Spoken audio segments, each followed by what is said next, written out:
नमस्ते, यहाँहरूलाई स्वागत छ है फेरि पनि मेरो च्यानलमा। मैले आज खसीको टाउकोलाई उसिनेर चटपटे डिस बनाउन गइरहेछु। मन परे लाइक, शेयर र कमेन्ट गर्न नबिर्सिदिनु होला र च्यानलमा नयाँ हुनुहुन्छ भने सब्स्क्राइब पनि गरिदिनु होला है।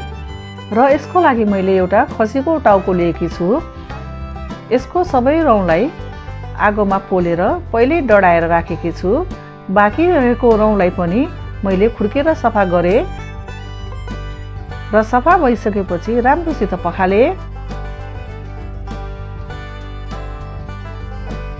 र पखालिसकेपछि यसलाई कुकरमा राखे र माथिबाट आधा कुकर जति पानी हाले। त्यसपछि 1 ठुलो चम्मच नुन, त्यस्तै 1 चम्मच हर्दी पनि हाले। फेरि माथिबाट अरु पानी हाले। अब एउटा लसुनको पोटीलाई पनि राखे र अलिकति तेल हाले। अब कुकरको ढक्कन लगाए र 10-12 सिटी लाग्न दिने यसलाई।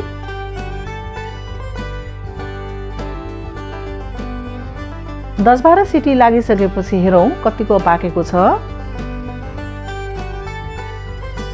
टाउको राम्ररी गलिसकेको छ। अब यसलाई निकालेर टुक्रा बनाउन सुरु गरौँ। पहिला सबै हड्डी जति निकालेर अलग्गै राखे। त्यसपछि टाउकोमा भएको मासु जति सबै निकालेर टुक्रा बनाउने छु। कानलाई काटेर निकाले। जिब्रोलाई पनि निकाले।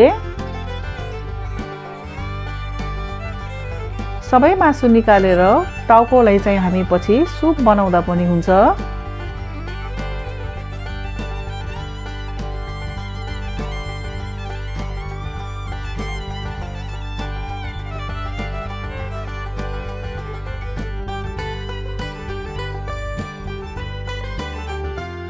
अब मासुलाई मसिनो टुक्रा गरेर राखे। यहाँहरूलाई जुन तरिकाले काट्दा सजिलो लाग्छ त्यसरी नै काट्दा केही फरक पर्दैन।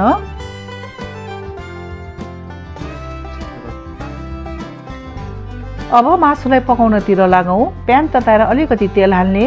यसको लागि मैले 1 पोटी लसुन, 2-3 इन्च जति अदुवा, 3-4 वटा चिरेको हरियो खुर्सानी र 2 वटा प्याजलाई काटेर पहिले नै राखेकी छु।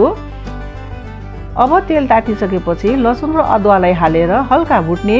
धेरै रातो नबनाउने। खाँदा अदुवा र लसुनको हल्का काँचो, हल्का पाकेको टेस्ट आओस्। त्यसपछि प्याजलाई पनि हाल्ने। प्याजलाई पनि धेरै रातो नबनाउने।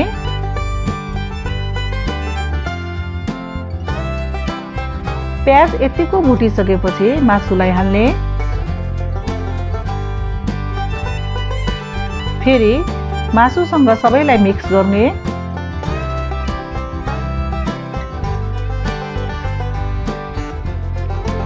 त्यसपछि 1 सानो चम्मच हर्दी हालेर फेरि सबै मिक्स गर्ने र 2-3 मिनेट पकाउने। 2-3 मिनेट पकाइसकेपछि अलिकति रातो धुलो खुर्सानी राख्ने। मन नपरे नराख्दा पनि हुन्छ। हुन त यो डिस बनाउन अलिक झन्झटिलो नै छ, तर खानामा साह्रै नै मिठो हुन्छ। अब स्वाद अनुसार नुन राख्ने। नुनलाई पनि राम्रोसित मिक्स गर्ने।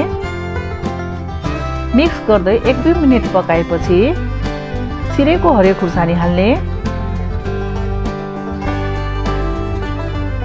खुर्सानीलाई पनि अलिक काँचो काँचै राख्ने र अन्तिममा 1 मुठी जति काटेको हरियो धनियालाई माथिबाट छर्किदिने। ल हेर्नुहोस् त, हाम्रो डिस तयार भइसकेको छ। यसलाई यहाँहरूले साइड डिसको रूपमा स्वाद लिन सक्नुहुन्छ। रेसिपी मन परे लाइक, शेयर र कमेन्ट गर्न नबिर्सिदिनु होला।